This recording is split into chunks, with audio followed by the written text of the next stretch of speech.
அரசின் கவனத்தை ஈர்த்து அதற்கு பிறகு அந்த தொட்டி தரமட்டமாக்கப்பட்டது. தற்போது மீண்டும் ஒரு பேரதிர்ச்சி சம்பவம் நடந்திருக்கிறது.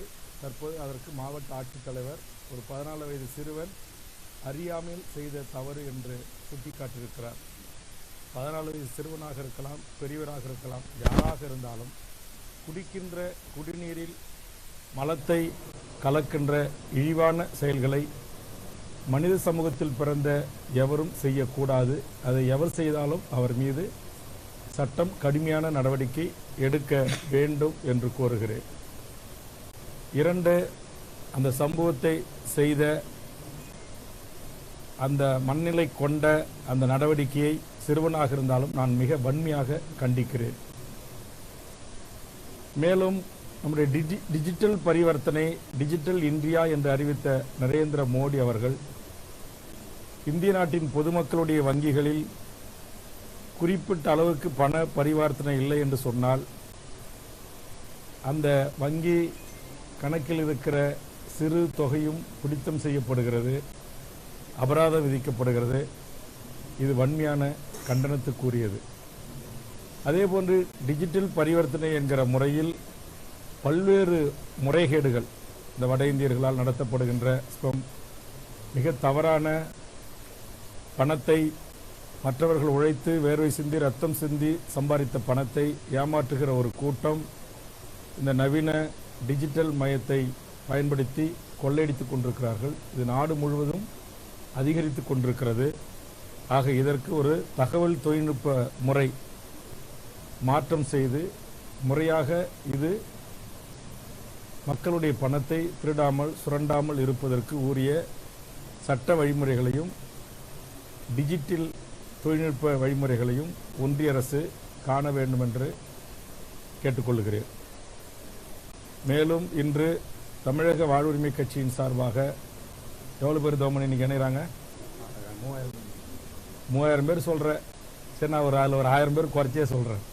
ஒரு 2000க்கும் மேற்பட்டவர்கள் பல்வேறு அரசியல் கட்சிகளில் இருந்து விலகி தமிழக வாழ்வுரிமை கட்சியில் இன்றைக்கு கட்சியின் முன்னணி தலைவர்களில் ஒருவராக இருக்கின்ற திரு தவமணி மற்றும் முன்னணி நிர்வாகிகளாக இருக்கின்ற திரு பிரசாந்த், திரு சரவணன் உள்ளிட்ட கட்சியினுடைய தருமபுரி மாவட்டத்தினுடைய மாநில, மாவட்ட, ஒன்றிய, நகர, பேரூர் பொறுப்பாளர்கள் அனைவருடைய முயற்சியோடு இன்று மாலை இந்த இணைப்பு விழா நடைபெற இருக்கிறது.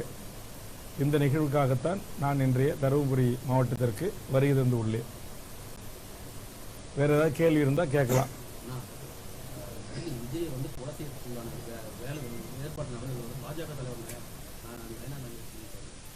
முழுக்க முழுக்க பாரதிய ஜனதா நடிகர் விஜய் அவர்களை எப்படியாவது தனது கூட்டணிக்கு கொண்டு வர வேண்டும் என்பதற்காக அத்தனை நடவடிக்கைகளையும் நரேந்திர மோடியும் அமித்ஷாக்களும் தமிழ்நாட்டுடைய பாரதிய ஜனதா தலைமைகளும் செய்து வருகிறதைத்தான் இது அப்பட்டமாக காட்டுகிறது. விஜய் அவர்களுக்கு அவர்களுடைய அரசாங்க கட்டுப்பாட்டில் இருக்கின்ற இந்தியாவில் எத்தனையோ தொழிலதிபர்கள், எத்தனையோ நடிகர்களுக்கு தராத ஒரு பாதுகாப்பை இங்கு ஒன்றிய அரசினுடைய பாதுகாப்பை, இந்திய நாட்டின் துணை ராணுவ பாதுகாப்பை ஏற்கனவே வழங்கியிருக்கிறார்கள். இப்படிப்பட்ட ஒரு சூழலில் அவருக்கு கொலை மிரட்டல் இருக்கு என்று சொல்லி அவர் உயிருக்கு அச்சுறுத்தலை ஏற்படுத்தி அவரை மிரட்டி பணிய வைத்து தன் பக்கம் ஈர்ப்பதற்கான ஒரு முயற்சியை தவிர அவர் கூறுகின்ற குற்றச்சாட்டில் சிறிதளவும் எல் முனையளவும் உண்மையில்லை. காரணம், தமிழ்நாட்டில் இருக்கிற பெரும்பான்மையான மாணவர்கள், இளைஞர்கள், பெண்கள் மத்தியில் அவருக்கென்று ஒரு ஈர்ப்பு இருக்கிறது. ஒரு ரசிகத்தன்மையோடு அவரை பார்த்தால் போதும் என்கிற மனநிலையோடு தான் தமிழக மக்கள் இருந்தார்கள் என்பதற்கு எடுத்துக்காட்டுதான் கரூர் சம்பவம். அவரை பார்க்க வேண்டும், எப்படியாவது நேரடியாக அவர் முகத்தை பார்த்துவிட வேண்டும் என்கிற ஆவலின் அடிப்படையில் தான் ஒருவர் மீது ஒருவர் விழுந்து, ஒருவர் மீது ஒருவர் ஏறி நின்று புகைப்படம் எடுத்து விஜயோடு செல்ஃபி எடுக்க முண்டியடித்து கூட்ட நெரிசல் ஏற்பட்டு விலைமதிப்பற்ற 41 உயிர்கள் பலியாகி இருக்கிறது. ஆக மக்கள் எந்த அளவுக்கு தமிழ்நாட்டு மக்கள் இந்தியாவிலும் பெரிதொரு நாட்டிலும் இல்லாத வண்ணம் ஒரு சினிமா மோகத்தன்பால் ஈர்க்கப்பட்டிருக்கிறார்கள். அப்படி ஈர்க்கப்பட்ட தனது கதாநாயகியை பார்ப்பதற்கு தங்கள் உயிரியை இன்றைக்கு துறந்திருக்கிற காட்சிகளை நாம் பார்க்கிறோம். ஆக அந்த அளவுக்கு மக்கள் நேசிக்கக்கூடிய ஒருவரை அதே மக்களால் உயிருக்கு அந்த மக்களுக்கு ஆறுதல் சொல்ல வந்தால் அல்லது நிவாரணம் கொடுக்க வந்தால் அதே மக்களால் உயிருக்கு ஆபத்து இருக்கும் என்று சொல்வது ஏற்புடையதல்ல. அது மக்களை அவமானப்படுத்துவது, விஜய் ரசிகர்களை அவமானப்படுத்துவது, தமிழக மக்களை அவமானப்படுத்துகிற ஒரு செயல். இதை ஏற்புடையதல்ல. இதை நான் கண்டிக்கிறேன். அடிச்சா கொண்டுட்டாங்க அப்படின்னா ஏற்கனவே குறிப்பிட்டது போல துண்டை கழுத்தில் போட்டு முறுக்கி கொண்டாங்க, மயக்க மருந்து ஸ்ப்ரேயை வச்சு எல்லாருக்கும் அடித்து கொண்டாங்க, கத்தியால் குத்தினாங்க, 1000 ரவுடிகள் இறக்குமதி செய்யப்பட்டார்கள் என்றெல்லாம் சொன்ன உண்மைக்கு மாறான பொய்யான அந்த செய்திகளுக்கு ஒரே ஒரு சான்று ஆவணம். நீங்கள் இத்தனை தொலைக்காட்சி இங்கே இருக்கிறீங்க, இத்தனை தொலைக்காட்சி படம் பிடித்திருக்கிறீங்க, 60 ட்ரோன் கேமரா எடுக்கப்பட்டிருக்கு, சினிமா கேமராக்கள் அங்கு பதிவு செய்யப்பட்டிருக்கின்றன, காவல்துறை உளவுத்துறை பதிவு செய்யப்பட்டிருக்கு. ஒரே ஒரு கேமராவில் ஒரே ஒரு கத்தியோட ஒரு பொதுமக்களை குத்தியதாக அல்லது கழுத்தை அறுத்ததாக, அப்படி பொதுமக்கள் ரத்தம் சிந்தி அங்கு இறந்ததாக ஒரே ஒரு சான்றாவணம் காட்ட முடியுமா? அரசியல் காரணங்களுக்காக எப்படி வேண்டுமானாலும் பேசலாம், எப்படி வேண்டுமானாலும் பிற அரசியல் கட்சிகள் மீது குற்றம் சுமத்தலாம் என்கிற இழி செயலை இழிப்பிறவிகள் தான் செய்வார்கள். அப்படிப்பட்ட இழிப்பிறவிகளிலிருந்து வாயிலிருந்து வருகின்ற வார்த்தைகள் தான் இவை. அது ஓட்டா மாறுமா மாறாதா என்பதை வருகின்ற சட்டமன்ற தேர்தல் 2020 தான் தெரிய வரும். இப்போதைக்கு 2026 தான் தெரிய வரும். இப்போதைக்கு நாம் கணிக்க முடியாது. ரசிகர்களாக விஜயை பார்த்தால் போதும் என்கிற மனநிறைவோடு வருகின்ற மக்கள் அவருக்கான அரசியல் கட்சிகளில் உறுப்பினராகி அவருக்கான வாக்களிக்கக்கூடிய வாக்காளர்களாக மாறுவார்களா மாற மாட்டார்களா என்பதை 2026 சட்டமன்ற தேர்தல் முடிவுக்கு பிறகுதான் தெரிய வரும்.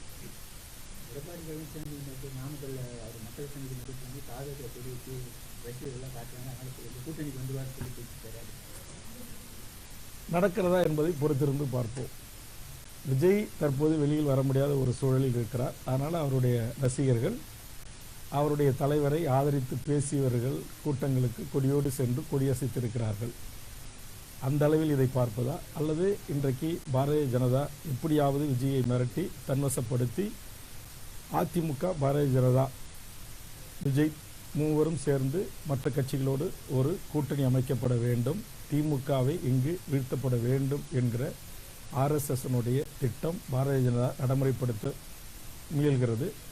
அதற்கு விஜய் அவர்கள் வாய்ப்பு வழங்குவாரா, அல்லது விக்கிரவாண்டி மாநாட்டில் அவர் பேசியது போல், மதுரை மாநாட்டில் பேசியது போல், அல்லது இப்போ 5 மாவட்ட பரப்புரை பயணங்களில் பேசியது போல் பாரதிய ஜனதா என்பது கொள்கை எதிரியாகத்தான் வைத்து பார்ப்பாரா, அல்லது தன்னை காப்பாற்றிக் கொள்ள தன்னோடு வந்த கட்சியின் முன்னணி தலைவர்களை காப்பாற்றிக் கொள்வதற்கு அவர் கொள்கைகளை அனைத்தையும் அடகு வைத்து தான் வழக்குகளிலிருந்து தப்பித்தால் போதும், தன்னோடு இருப்பவர்கள் தப்பித்தால் போதும், இங்கு பாசிசமா பாயாசமா என்றெல்லாம் கேட்ட அவருடைய பேச்சு, அவருடைய தீர்மானங்கள், அவருடைய அறிக்கைகள், அவருடைய ட்வீட்டுகள் எல்லாம் என்ன ஆகும் என்பது நிச்சயமாக உலகளவில் மிகப்பெரிய கேள்விக்குள்ளாகும். மிகப்பெரிய கடுமையான விமர்சனத்துக்கு அவர் உள்ளாக்கப்படுவார். இதையெல்லாம் தெரியாதவராக விஜய் இருப்பாரா, இல்லை தன்னை காப்பாற்றிக் கொள்ள 41 உயிர் பலியானதற்கு தான் தாமதமாக வந்ததும், தன்னை பார்க்க வந்த ரசிகர்களும் தன்னை பார்க்க வந்த பொதுமக்களும் இதில் இறந்திருக்கிறார்கள். அதனால் இதற்கான குற்றச்சாட்டு நீதிமன்றத்தால் ஏற்கனவே கடுமையாக சுட்டிக்காட்டப்பட்டிருக்கிறது. விஜய் இதற்கு தார்மீக பொறுப்பேற்க வேண்டும் என்று சுட்டிக்காட்டப்பட்டிருக்கிறது. இப்படி ஒரு சூழலில் நேர்மையான மூத்த IPS அதிகாரி திரு அஸ்ராக் கார்க் நம்முடைய தருமபுரி மாவட்டத்தில் காவல் கண்காணிப்பாக இருந்தவர், லஞ்சம், லாவண்யம், ஊழல், சாதி மத பிரச்சனைகளில் ஈடுபடாத ஒருவர். அவருடைய தலைமையில் அமைக்கப்பட்டிருக்கிற SIT-னுடைய அறிக்கையின் அடிப்படையில் இப்போது கிடைக்கப்பட்டிருக்கிற ஆதாரங்கள், பத்திரிகை, மீடியாக்கள், கலாய்வுகள் கிடைக்கப்பட்டிருக்கிற ஆதாரங்களின் அடிப்படையில் நாம் வசமாக மாட்டிவிட்டோம், இதிலிருந்து தப்பிப்பது கடினம். அதனால் இந்தியாவை ஆண்டு கொண்டிருக்கிற மோடி அல்லது அமித்ஷாவிடம் சரண்டர் ஆனால் மட்டுமே தான் நாம் காப்பாற்றப்படுவோம் என்கிற நிலைக்கு தள்ளப்படுவாரா, இல்லை மக்களுக்காக, தன்னை நேசித்த ரசிகர்களுக்காக, தன்னை நேசித்த தமிழக மக்களுக்காக ஒருபோதும் நான் பாசிச பாரதிய ஜனதாவோடு RSS கும்பலோடு நான் கைகோர்க்க மாட்டேன், தனித்து நின்று மக்களை சந்திப்பேன் என்று துணிந்து முடிவெடுக்கப் போகிறாரா? தன் மீது வழக்கு போட்டாலும் அல்லது தன் சார்ந்த கட்சியின் 2ஆம் கட்ட தலைவர்கள் மீது வழக்கு போட்டாலும் அதை சட்டத்தின் துணை கொண்டு நான் எதிர்கொள்வேன். கண்டிப்பாக ஊழல் ஆட்சி என்று விமர்சனம் செய்த எடப்பாடியோடும் கூட்டணி வைக்க மாட்டேன், மதவாத சக்திகளான பாரதிய ஜனதாவோடும் கூட்டணி வைக்க மாட்டேன் என்கிற நிலைப்பாட்டில் திரு விஜய் அவர்கள் உறுதியாக இருக்கிறாரா? தன்னை காப்பாற்றிக் கொள்வதற்கு கொள்கைகளை அனைத்தையும், கோட்பாடுகளையும், லட்சியங்களையும் பாரதிய ஜனதாவிடம் அடகு வைப்பாரா என்பது காலம்தான் பதில் சொல்லும். இல்லை, அது நம்ம கணிக்க முடியாது. இன்னைக்கு தான் அரசியலில் எதுவுமே நடக்கலாமே. அதான் அவர் எல்லாமே இதிலிருந்து தன்னை காப்பாற்றிக் கொள்வதற்கு என்ன நடவடிக்கைகள் இருக்கோ அத்தனை நடவடிக்கைகளும் அவர் ஈடுபடுகிறார்.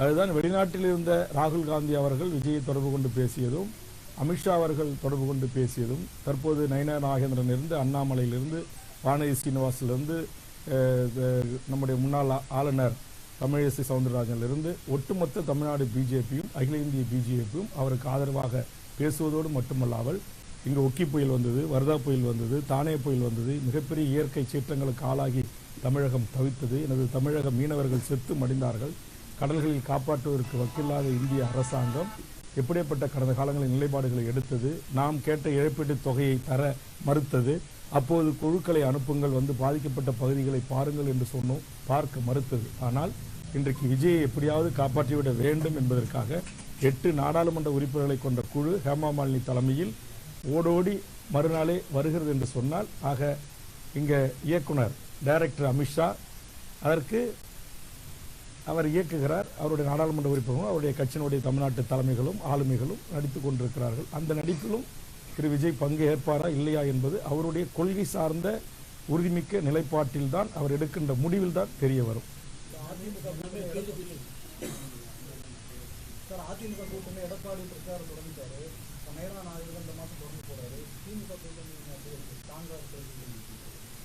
ஸ்ட்ராங்காக இருக்கிற கூட்டணி ஏன் இப்போ அவங்களும் ஒவ்வொரு அரசு விழாக்களும் ஒவ்வொரு மாவட்டத்திலையும் மாண்புமிகு தமிழ்நாடு முதலமைச்சர் அவர்கள் கலந்து கொண்டு விழாக்களிலே பல்லாயிரக்கணக்கான மக்களை சந்தித்து பேசி வருகிறார்கள். அதனால் அவரவர் அந்தந்த அரசியல் கட்சிகளும் அவரவர்கள் மக்களை சந்திப்பதற்கான பணிகளையும், மக்களுக்கான ஆட்சி அதிகாரத்தில் இருக்கிற திமுக மக்களுக்கான திட்டங்களை ஒவ்வொரு நாளும் கொண்டு போய் சேர்க்கின்ற அந்த பணிகளில் ஈடுபட்டு வருகிறார்கள். ஆக ஓராண்டு காலத்திற்கு முன்பாகவே இதுவரைக்கும் சுதந்திர இந்தியாவின் இந்த 75 ஆண்டு கால வரலாற்றில் இல்லாத வண்ணம் எல்லா அரசியல் கட்சிகளும் இந்த 2026 தேர்தலை கருத்தில் கொண்டு ஓராண்டு காலத்திற்குமே திட்டமிட்டு பயணங்களை தொடங்குவது என்பது எப்படியாவது தமிழ்நாட்டின் ஆட்சி அதிகாரத்தை கைப்பற்ற வேண்டும் என்கிற வேகம் எல்லா அரசியல் கட்சிகளின் இடத்திலும் இருக்கிறது.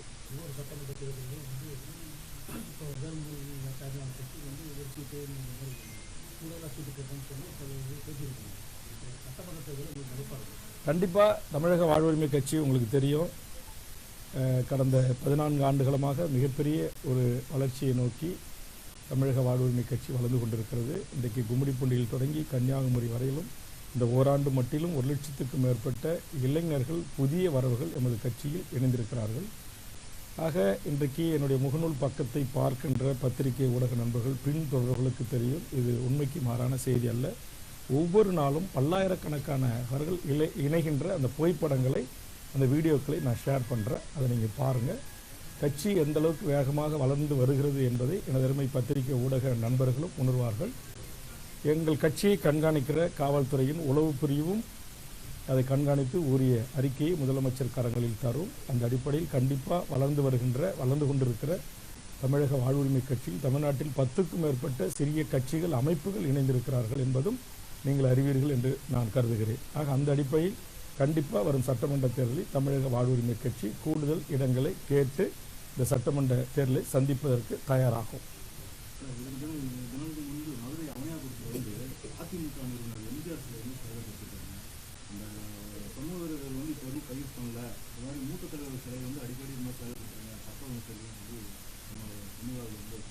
இல்லை, அதான் நான் சொல்கிறது. இப்போ இந்த சோழவந்தன் தொகுதியில் ஒரு மேல்நிலை நீர்த்தேக்க தொட்டியில் மலம் கலந்ததாக இருக்கலாம், எம்ஜிஆர் சிலை அவமானப்படுத்துவதாக இருக்கலாம், புரட்சியாளர் அம்பேத்கர், தந்தை பெரியார், சமூக நீதிக்காக பாடுபட்ட எண்ணற்ற தமிழ் சமூகத்தின் தலைவருடைய சிலைகள் சேதப்படுத்துவது, அவமானப்படுத்தப்படுவது, அசிங்கப்படுத்துவது ஒரு காலத்திலும் ஏற்றுக்கொள்ள முடியாது.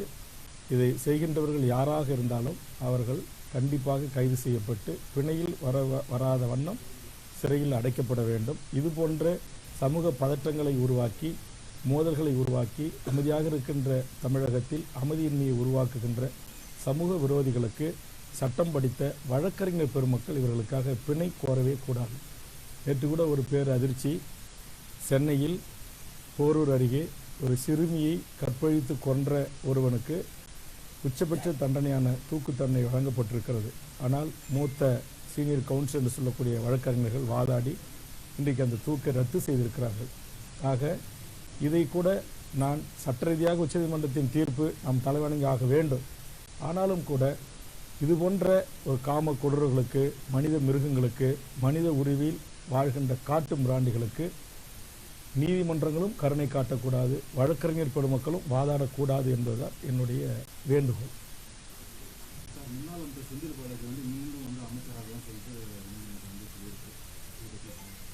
உச்சநீதிமன்றம் சொல்லியிருக்கு, அது உச்சநீதிமன்றத்தின் ஒரு கருத்தாகத்தான் நான் பார்க்கிறேன்.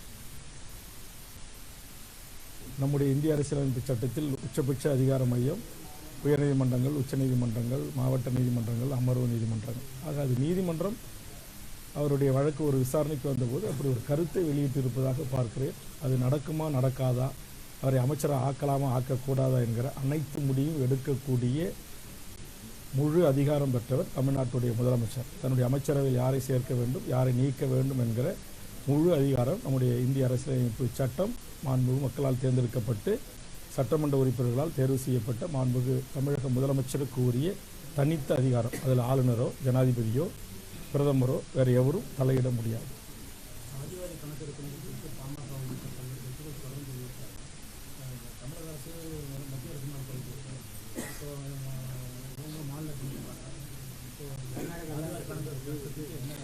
கண்டிப்பாக தமிழ்நாடு முதலமைச்சர் அவர்கள் தன்னுடைய அரசு சமூக நீதி அரசு என்று கூறி வருகிறார். கண்டிப்பாக சமூக நீதி அரசு என்று அவர் கூறி வருவது உண்மையை ஆக்க வேண்டும் என்று சொன்னால் அவர் தமிழ்நாட்டில் சாதிவாரி கணக்கெடுப்பு நடத்த அதற்கான அறிவிப்பை அவர் வெளியிட வேண்டும் என்பதை வலியுறுத்தி நான் தொடர்ந்து சட்டமன்றத்தில் பேசி வந்திருக்கிறேன். கிட்டத்தட்ட 10க்கும் மேற்பட்ட முறை பேசியிருக்கிறேன். பல முறை கவன ஈர்ப்பு தீர்மானம் கொண்டு வந்து வாதிட்டிருக்கிறேன். ஆனால் தற்போது ஒன்றிய அரசு தான் சாதிவாரி கணக்கெடுப்பை நடத்தும் என்று அறிவித்திருக்கிறது. ஆனால் ஒன்றிய அரசு எடுக்கும்போது எடுக்கட்டும், அதற்கு முன்பாக கர்நாடகத்தை, ஆந்திராவை, தெலுங்கானாவை, மகாராஷ்டிராவை பின்பற்றி, பீகாரை பின்பற்றி தமிழ்நாடு முதலமைச்சர் முன்னுதாரணமாக இதில் ஒரு வழிகாட்டி தலைவராக இருந்து சாதிவாரி கணக்கெடுப்பை நடத்தி தமிழ்நாட்டில் இருக்கிற அனைத்து சமூகங்களும் அவரவர்களுடைய எண்ணிக்கை ஏற்றவாறு கல்வி, வேலைவாய்ப்பு உரிமை வழங்கப்பட வேண்டும். அது வழங்கினால் மட்டும்தான் இங்கு அனைத்து மக்களுக்கும் சமநீதியும் சமூக நீதியும் கிடைக்கும். இல்லை என்றால் இப்போ ஒரு குறிப்பிட்ட சாதியே உச்சநீதிமன்ற, உயர்நீதிமன்றத்தில் 90% நீதிபதிகளாக இருக்கிறார்கள். இந்தியாவில் இருக்கிற 250க்கு மேற்பட்ட பல்வேறு துறை தலைவர்கள், துறை செயலாளர்களில் ஒரு குறிப்பிட்ட சமூகமே 90% இடங்களை பெற்றிருக்கிறது. 176 நாட்டுக்கான தூதர்களில் ஒருவர் கூட ஓபிசி என்று சொல்லக்கூடியவர்களோ, எஸ்சி எஸ்டியை சார்ந்தவர்களோ இல்லை. ஒரு குறிப்பிட்ட முன்னேறிய சமுதாயத்தினர் தான் இந்த உயர் பதவிகளில் இருக்கிறார்கள்.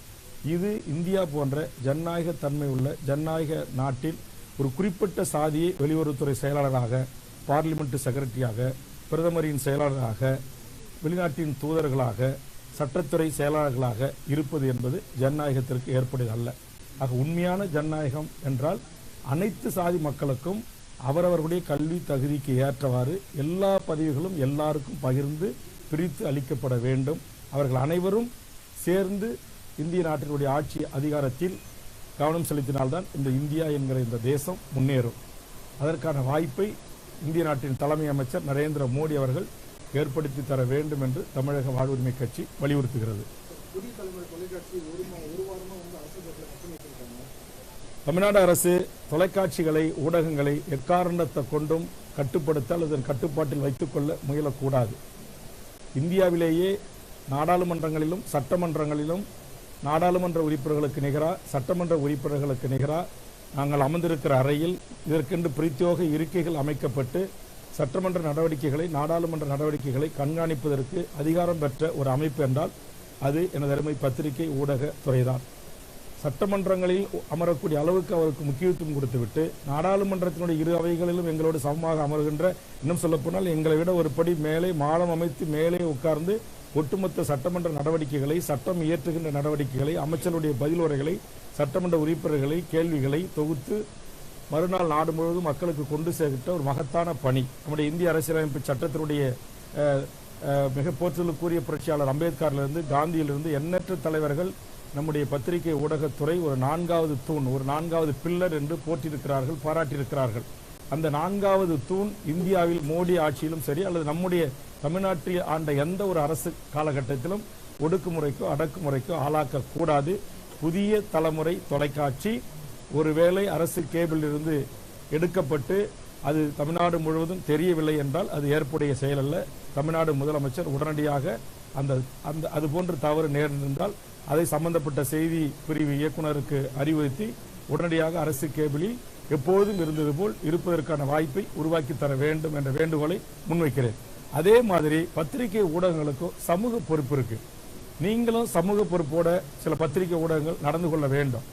நீங்க ஒரு திரைப்பட நடிகர், அவர் இரவு தூங்க போனார், இரவு இடையில் 3 நேரம் சிறுநீர கைக்கு எழுந்தார், கழிவறைக்கு சென்றார், குளியலறைக்கு சென்றார், கேரோவனில் ஏறினார், கேரோவனில் இறங்கினார், விமான நிலையத்திற்கு வந்தடைந்தார், விமானத்தை ஒன்றுக்கு நடக்கிறார், விமான நிலையத்தில் இருந்து இறங்கி நடந்து விமானத்துள் ஏறி அமர்ந்து விட்டார். இப்போது திருச்சியில் விமானம் வட்டமடித்துக் கொண்டிருக்கிறது, இன்னும் சிறிது நேரத்தில் இறங்க போகிறது, இறங்கி இன்னும் சாலை வழியாக அவர் நாமக்கலை நோக்கி பயணிக்க போகிறார். அதோ அவர் வருவதற்காக காத்திருக்கிறது அவருடைய வாகனம், இதோ அவர் வருவதற்காக அவர் பஸ் காத்திருக்கிறது, அவர் கேரோவன் காத்திருக்கிறது என்றெல்லாம் அவர் பின்னாடியே கேமராவை தூக்கி கொண்டு அலைந்து திரிந்து எனதருமை உடல் உழைப்பு தொழிலாளியாக இருக்கிற பத்திரிகை நண்பர்களை அவருடைய சுயமரியாதைக்கும் தன்மானத்துக்கும் இழக்கு ஏற்படுத்த போல் பத்திரிகை முதலாளிகள், ஊடக முதலாளிகள் தயவு செய்து எனதருமை பத்திரிகையாளர்களை ஓட விடாதீங்க. இது அவரவருடைய சுயமரியாதை தன்மானம் சார்ந்தது. திருச்சி விமான நிலையத்தை அடிச்சு நொறுக்கி ஒரு கும்பல், ரசிக கும்பல் அடாவடி செய்து கேட்க போன பத்திரிகையாளர்களை தாக்குறாங்க. NTTV இந்தியாவுடைய ஒரு மூத்த பத்திரிகையாளர், ஊடக நண்பர், அவருடைய கழுத்துல துண்டை போட்டு தலையில துண்டை போட்டு கட்டி முறுக்கி இழுக்கிறாங்க. அவர் செய்தியை தொகுத்து வழங்க அனுமதிக்க மாட்டேன்றாங்க. இப்படிப்பட்ட அந்த கூட்டத்திற்கு எதற்கு நீங்கள் இவ்வளவு முக்கியத்துவம் கொடுக்குறீங்க? தமிழ்நாட்டில் எத்தனையோ அரசியல் கட்சிகள் இருக்கு, அமைப்புகள், இயக்கங்கள் இருக்கு. உயிரை கொடுத்து மக்களுக்காக மண்ணுக்காக போராடுறாங்க, அடி வாங்குறாங்க, உத வாங்குறாங்க, ரத்தம் சிந்துறாங்க, வேர்வை சிந்துறாங்க, சிறைப்படுறாங்க.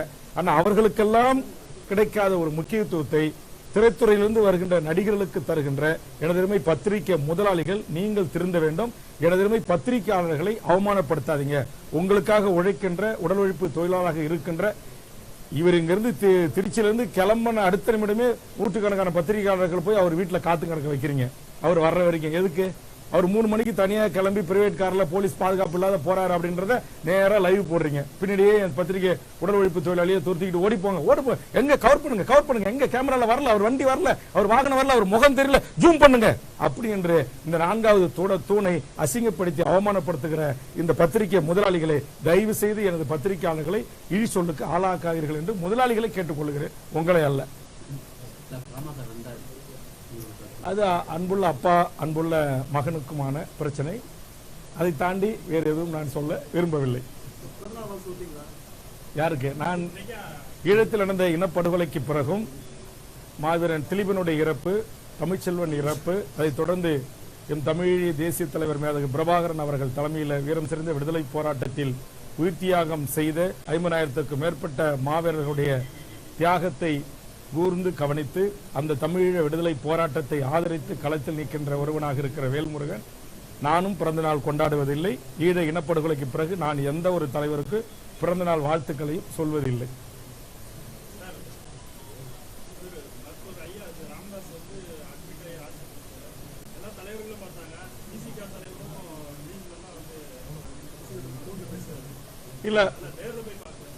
இல்ல அவர் ஐசியூல இருந்தாரு, அவருடைய அன்பு மகனே பார்க்க முடியவில்லை என்று வெளியில வந்து தகவல் சொன்னார். அந்த அடிப்படையில் நான் பார்க்கல. ஆனா அவர் எனக்கான நான் இருந்த 30 ஆண்டு காலம் அவருடைய கட்சியில நான் ஒருங்கிணைந்த கடலூர் மாவட்ட செயலாளராக, மாநில துணை பொதுச் செயலாளராக, மாநில இளைஞணி செயலாளராக, மாநில அமைப்பு செயலாளராக, கட்சியினுடைய 2வது தலைவராக, கட்சியினுடைய இணை பொதுச் செயலாளராக பணியாற்றிய ஒருவன்.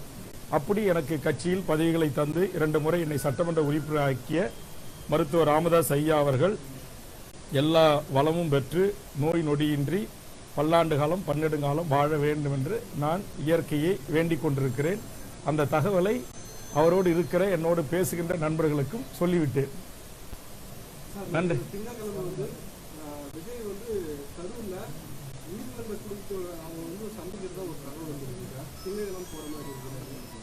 அப்படி போய் ஆறுதல் சொன்னார் அப்படின்னா அது உண்மையிலேயே வரவேற்கக்கூடியது, அது ஒன்றும் தப்பு இல்லை. வீடியோ காலில் அழைச்சி ஆறுதல் சொல்வதை காட்டிலும் அதான் ஆமா நீங்க சொல்ற மாதிரி ஒரே அரங்கத்துக்கு ஒரே உயிர் தியாகம் செய்த ஒரு குடும்பங்களுக்கு நேரடியாக சென்று அவர்களை இடத்தில் ஆறுதல் சொல்வதுதான் இதனுடைய தமிழர் மரபாக இருக்கிறது. ஆனா இங்க வந்து பள்ளி மாணவர்கள் அழைப்பதிலிருந்து உதவித்தொகை கொடுப்பவர்களிருந்து மழை வெள்ள காலங்களிலிருந்து பாதிக்கப்பட்டவங்களிலிருந்து துப்புரவு பணியாளர்கள் எல்லாரும் தன்னுடைய பனையூர் இல்லத்துக்கு வரவைத்து ஒரு புதிய கலாச்சாரத்தை உருவாக்குகின்ற அந்த முறைமை தவிர்க்கப்பட வேண்டும். திரு விஜய் அவர்கள் தாராளமாக கரூருக்கு சென்று அந்த பாதிக்கப்பட்ட குடும்பங்களுக்கு நேரடியாக ஆறுதல் சொல்வார் என்று சொன்னால் அது உண்மையிலேயே வரவேற்கக்கூடியதான், பாராட்டுக்குரியதான். அது நீங்க பத்திரிகையாளர்கள் நிறைய பேர் கேள்வி எழுப்பியிருக்கீங்க. அதற்கான காரணம் ஏன் எதற்கு என்பதை அவர்தான் சொல்ல வேண்டும். 11 தினங்களாக ஏன் அவர் வெளியே வரவில்லை, ஏன் பாதிக்கப்பட்ட குடும்பங்களை சந்திக்கவில்லை, ஏன் அவர்களுக்கு ஆதரவு தெரிவிக்கவில்லை என்பதையெல்லாம் அவர்தான் விளக்க வேண்டும். சிபிஐ விசாரணையை அஜித்தினுடைய படுகொலையை கடுமையாக விமர்சித்த திரு விஜய் அவர்கள் தற்போது இந்த கரூர் சம்பவத்தை சிபிஐ விசாரிக்க வேண்டும் என்பது கோருவதனுடைய இருக்கிற உள்நோக்கம் அல்லது அதில் இருக்கிற மர்மம் இவற்றையெல்லாம் அவர்தான் விளக்கணும். சிபிஐ கடுமையாக விமர்சித்து பேசியவர் தான் இதே மேடையில் கூட பேசியிருக்கிறார். அப்படி பேசியவர் இன்னைக்கு இந்த வழக்கில் எஸ்ஐடி விசாரிக்க கூடாது, ஓய்வு பெற்ற உயர்நீதிமன்ற நீதியரசர் அருணா ஜெகதீசன் விசாரிக்க கூடாது, சிபிஐ தான் விசாரணைக்கணும்னு மதுரை உயர்நீதிமன்றத்தில் முறையிட்டாங்க. இருவர் அமர்வு நீதிபதி அந்த மனுவை தள்ளுபடி செய்து விட்டது. இப்ப உச்சநீதிமன்றத்தில் போய் சிபிஐ கேட்கறதுடைய நோக்கம், ஹேமாமாலினி வருகை தந்தனுடைய நோக்கம், இன்னைக்கு அண்ணாமலை சொல்லியிருக்கிற கருத்து, நயனா நாகேந்திர சொல்லியிருக்கிற கருத்து, இது எல்லாம் எதை காட்டுகிறது என்பதை போக போக தெரிய வரும். கண்டிப்பாக ஒரு நாள் உண்மை வெளியே வந்து ஆகும். பூனைக்குட்டி கண்டிப்பா ஒரு நாள் வெளியே வரும். நன்றி.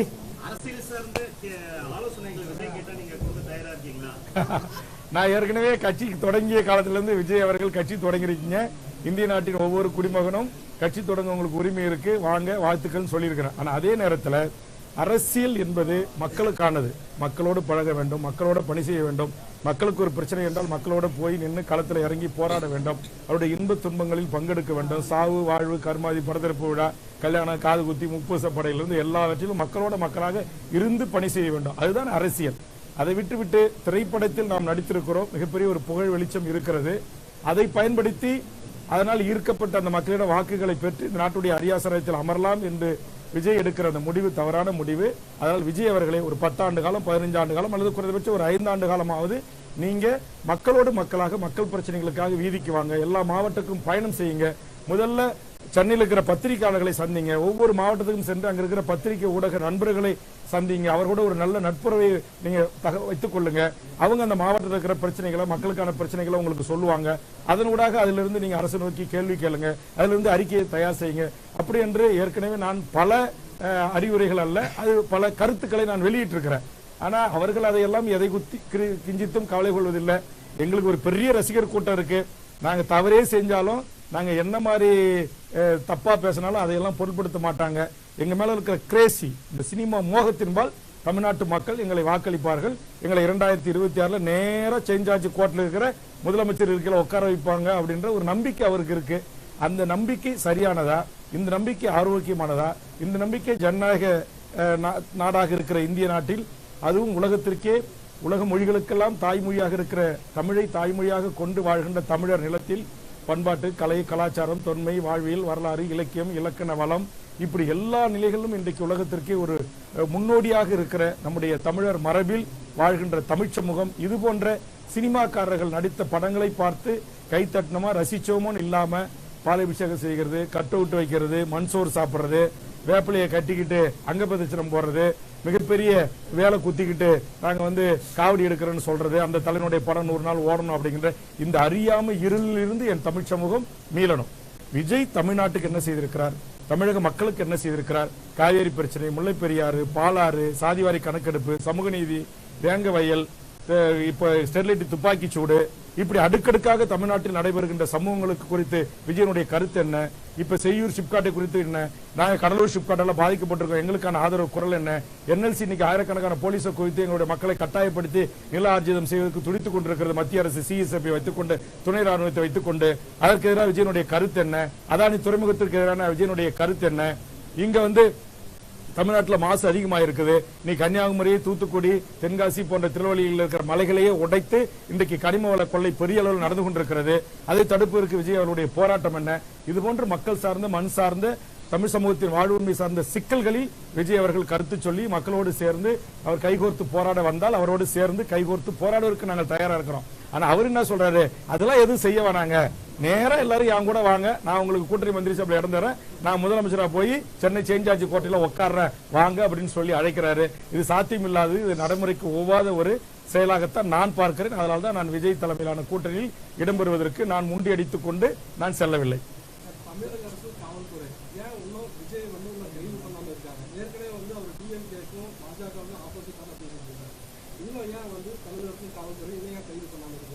கண்டிப்பா இதில் குற்றம் இழுத்தவர்கள் யாராக இருந்தாலும் அவர்கள் கைது செய்யப்பட வேண்டும், சட்டத்தின் முன் நிறுத்தப்பட வேண்டும். ஓய்வு பெற்ற நீதியரசர் தலைமையிலான இந்த குழுவினுடைய அறிக்கை, எஸ்ஐடியினுடைய அறிக்கை கிடைக்கப்பெற்றவுடன் கண்டிப்பாக தமிழ்நாடு முதலமைச்சர் அவர்கள் அந்த அறிக்கையின் அடிப்படையில் இதில் தவறு இழுத்தவர்கள் யாராக இருந்தாலும் அவர்கள் கைது செய்யப்பட வேண்டும் என்கிற கருத்தை நான் நடந்த அன்றே மறுநாள் 27 நடந்து 28 காலை நான் கிருஷ்ணகிரியில் பத்திரிகையாளர்கள் இது போன்ற நூற்றுக்கணக்கான பத்திரிகை ஊடக நண்பர்களை அழைத்து என்னுடைய கருத்தை பதிவு செய்திருக்கிறேன். அந்த கருத்து தான் இப்போதும் என்னுடைய கருத்து. யாராக இருந்தாலும் இதிலே தவறு இழுத்தவர்கள் கைது செய்யப்பட வேண்டும், சட்டத்தின் முன்னிறுத்தி தண்டிக்கப்பட வேண்டும் என்பதுதான் தமிழக வாழ்வுரிமை கட்சியினுடைய நிலைப்பாடு. அதைத்தான் இன்றைக்கு தமிழ்நாட்டில் இருக்கிற முன்னணி எல்லா பத்திரிகை எடிட்டோரியல்ஸ், தினமணி தலையங்கமாக இருக்கட்டும், நீங்க இந்து ராமா இருக்கட்டும், விஜய் சங்கர் சாரா இருக்கட்டும், நக்கிரன் கோபாலா இருக்கட்டும், நீங்க பல்வேறு ஜென்ராமா இருக்கலாம், திரு மணி மூத்த பத்திரிகையாளராக இருக்கலாம், திரு லட்சுமி சுப்பிரமணியனாக இருக்கலாம், இதுமாரி எண்ணற்ற தமிழ் சமூகத்தில் திரு ஐயநாதன் போன்ற எல்லா பத்திரிகை ஆசிரியர்களும், தமிழ்நாட்டுக்கு இன்டலெக்சுவல் செக்ஷன், அறிவுஜீவிகள், பத்திரிகை ஆசிரியர் பெருமக்கள் எல்லாருமே இதற்கு விஜய்க்கு பொறுப்புண்டு, விஜய் பொறுப்பேற்கணும், யாராக இருந்தாலும் சட்டத்தின் முன் நிறுத்தப்பட வேண்டும் என்று சொல்லியிருக்கிறார்கள். இன்னைக்கு உயர்நீதிமன்றம் சுட்டிக்காட்டிருக்கிறது, அந்த வேனை ஏன் நீங்க பறிமுதல் செய்யல, ஏன் அந்த சிசிடி கைப்பற்றல அப்படின்னு. ஆனா இன்னை வரைக்கும் அந்த வேனு காவல்துறை கைகளை ஒப்படைக்கப்படல, அந்த சிசிடி காட்சிகள் ஒப்படைக்கப்படல. அதே மாதிரி 60 ட்ரோன் கேமராக்கள் படம் பிடித்ததாக செய்தி வந்திருக்கிறது, அந்த 60 ட்ரோன் கேமராக்கள் ஒப்படைக்கப்படல. இன்றைக்கு யாதவ் அர்ஜுன் தான் அதுக்கு தேர்தல் பணிக்குழு பொறுப்பாளர், அவர் இன்னைக்கு டெல்லியில போய் இருக்கிறாரு. அவருக்கு சம்மன் அனுப்பி காவல்துறை வழக்கை விசாரித்ததாக தெரியவில்லை. அதனால் அண்ணன் திருமாவளவர்கள் அவர்கள் சொன்ன அந்த ஏற்கனவே சொன்ன ஒரு கூற்று, ஏன் விஜய் அவர்களோடு திராவிட முன்னேற்ற கழகம் இணக்கமாக இருக்கிறதா என்று அவர் எழுப்பிய அந்த கேள்வியில் உண்மை இருக்கிறது, நியாயம் இருக்கிறது என்று நான் கருத்து தெரிவித்திருக்கிறேன். அது தப்பு. இடிச்சிச்சு நீங்க சொல்லாதீங்க. இல்ல, இடிச்சிச்சுக்கு நீங்க இப்ப எனக்கு விஷுவல் காட்டுங்க. இடிக்கல இல்ல இல்ல இல்ல அத சொல்லுங்க. அதாவது திருமாவளவன் வண்டியும் அந்த டூ வீலர் இடிக்கல, அந்த டூ வீலரும் திருமாவளவன் வண்டியில போய் மோதல. ஆனா அவர் சைட்ல இருந்து பார் கவுன்சில் இருந்து டூ வீலர்ல வெளியில வராரு. வெளியே வரும்போது விடுதலை சிறுத்தைகள் தலைவருடைய வண்டி வெளியில வருது. அவர் ஆர்ன் அடிக்கிறாங்க, அவர் ஒதுங்கல. திரும்ப அப்படி சென்டரா போய் கிராஸ் பண்ணி நிறுத்திட்டு திருப்பி ஏதோ ஒருமையில ஏதோ பேசுறாரு. அதை கோவப்பட்ட கூட இந்த தொண்டர்கள் அந்த வண்டியை தள்ளி விடுறாங்க, ரோட்டில் விழுந்துருது. அதில் விடுதலை சிறுத்தை தலைவருக்கு பாதுகாப்பு தன்னுடைய கட்சி தோழர்கள் ஒரு இருவர் அவரை அடித்திருக்கிறார்கள். அது அனைத்து பத்திரிகை ஊடகங்களிலும் வந்திருக்கிறது. அடித்தது தவறு. ஆனா அதே நேரத்தில் ஒரு சென்சிட்டிவான ஒரு தலைவர், அவரு ஒரு போலீஸ் பாதுகாப்பு இருக்கக்கூடிய ஒரு தலைவர் முன்னாடி திடீர்னு ஒரு வண்டியை கொண்டு போய் நிறுத்தி விலகாம அவரை நோக்கி கேள்வி கேட்பது என்பதும் ஏற்புடையதல்ல. அதனால அங்க திருமாவளவன் அவர்கள் அடிக்கல. திருமாவளவன் இல்ல இல்ல ஏங்க அவர் பாதுகாப்பு பிரிவில் இருக்காரு. அங்கதான் ஏற்கனவே அசம்பாவம் நடந்துச்சா? இந்த நாட்டுடைய சங்கிகள் உச்சநீதிமன்றத்தினுடைய தலைமை நீதிபதியே உச்சநீதிமன்றத்திலே செருப்பால அடிக்கக்கூடிய ஒரு மோசமான ஒரு பாசிச தன்மையோடு இந்த நாட்டில் அந்த சங்கி மனம் கொண்டவர்கள் வாழ்கிறாருங்க. அப்படிப்பட்ட சூழல் ஒரு தலைவர் டக்குன்னு இறங்க முடியுமா? இறங்க முடியாது. அவர் பாதுகாப்பு பிரிவில் வேற இருக்கிறாரு. உடனே அங்க இருக்கிற அவருடைய பாதுகாப்பு காவலர்கள் அவரை காப்பாற்றி பார் கவுன்சில கொண்டு போய் அவரை அமர வச்சிடறாங்க. அதனால அவரு திருமாவளவன் அவருடைய வண்டி அந்த இருசக்கர வாகனத்தை மோதல. அவர் வண்டி இப்ப நான் போற ஒரு கட்சியினுடைய தலைவர், எனக்கு நிறைய லைஃப் த்ரெட்டன் இருக்கு, போலீஸ் பாதுகாப்பு இருக்கு. எப்படி திடீர்னு ஒரு டூலர் நிறுத்தி திரும்பி மறைச்சு எசிமான வார்த்தைகளை திட்டினாலோ வழி விடாம மறுத்தாலோ எனக்கு இருக்கிற பாதுகாப்பு அதிகாரிகளோ என்னுடைய சொந்த பாதுகாப்பு தம்பிமார்களோ அந்த வண்டியை அப்புறப்படுத்த முயற்சிப்பாங்க. ஆனா அவர் கை நீட்டி அடிச்சுட்டாங்க. அது தவறு. அது நான் மறுக்கல.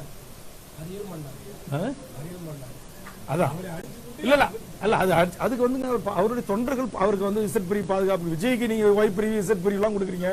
ஒரு எம்பியா இருக்காரு, ஒரு தலித் மக்களுக்கான ஒரு தலைவரா இருக்காரு, அவருக்கு பல கட்டங்களில் லைஃப் த்ரெட் ஏற்பட்டிருக்கு. அதனால என்னுடைய தலைவரை பாதுகாப்பு எங்களுக்கு ஒரு இசட் பிரிவு கொடுங்க, ஒய் பிரிவு கொடுங்கன்னு மறியல் பண்ணி போராடி கேட்பது, அது அந்த தொண்டருடைய உணர்வுக்கு அதை நம்ம மதிப்பளிக்கணும், அதை நம்ம கொச்சப்படுத்தக்கூடாது. எடுக்கணும், அதுதான் சொல்றேன். ஸ்டெர்லைட் துப்பாக்கி சூட்டில் இதே ஆணையம் கொடுத்த பரிந்துரையில் பல IAS IPS அதிகாரிகள் தண்டிக்கப்பட்டிருக்க வேண்டும். ஆனால் அவர்களை தண்டிக்கப்படுவதில்லை. இங்க இந்த பியூரோக்ரசி சிஸ்டம் தமிழ்நாட்டில் எப்படி இயங்குதுன்னா, ஒரு IPS அதிகாரி இன்னொரு IPS காப்பாற்றுகிறார், ஒரு IAS அதிகாரி இன்னொரு IAS காப்பாற்றுகிறார். இன்னும் சொல்ல போனால் இங்க RSS IAS IPS அதிகாரிகள் தமிழ்நாட்டில் அதிகமாக இருக்கிறாங்க. அவர்கள் இங்கு திமுக அரசுக்கு நட்பெயர் வந்துவிடக் கூடாது என்கிற உள்நோக்கத்திலும் ஒரு சில உயர் அதிகாரிகள் RSS அதிகாரிகள் செயலாற்றி கொண்டிருக்கிறார்கள் என்பதை நான் பகிரங்கமாக குற்றம் சாட்டுகிறேன். ஆக இங்கு ஸ்டெர்லைட்ல தண்டிக்கப்பட வேண்டிய அந்த ஆட்சித்தலைவர், அந்த SP, அந்த DIG, அந்த IG யாரும் இதுவரைக்கும் தண்டிக்கப்படவே இல்லை. சாதாரண 2 கான்ஸ்டபிள், ஒரு SI, ஒரு இன்ஸ்பெக்டர் நடவடிக்கை எடுத்துட்டு தமிழ்நாடு அரசு தப்பித்துக் கொள்வது ஏற்புடையது அல்ல. அங்கே அதே மாதிரி தான் 15க்கும் மேற்பட்ட அப்பாவி மனித உயிர் பலியாகி இருக்கிறது. அதற்கு காரணமானவர்கள் அனைவருமே தண்டிக்கப்பட வேண்டும் என்பதுதான் தமிழக வாழ்வுரிமை கட்சியினுடைய கோரிக்கை.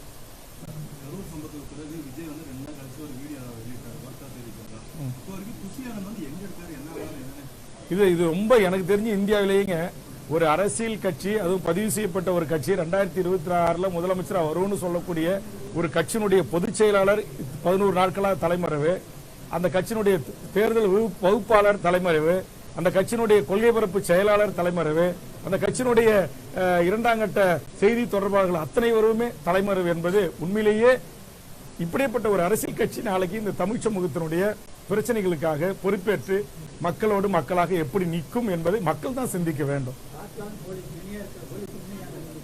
அதான் நான் சொல்றேன். ஏற்கனவே திருமாவளவனுடைய கருத்தை நான் வரவேற்றிருக்கேன்ல. தமிழ்நாடு அரசும் தமிழ்நாடு காவல்துறையும் இன்னமும் இதில் தவறு இழுத்தவர்களை, குற்றம் செய்தவர்களை மீது நடவடிக்கை எடுக்காமல் காலதாமதப்படுத்துவதனுடைய உள்நோக்கம் என்ன என்பதை அவர் கேள்வி எழுப்பியிருக்கிறார். அதே கேள்வி தான் நானும் எழுப்புறேன். ஓகே, நன்றி நன்றி நன்றி.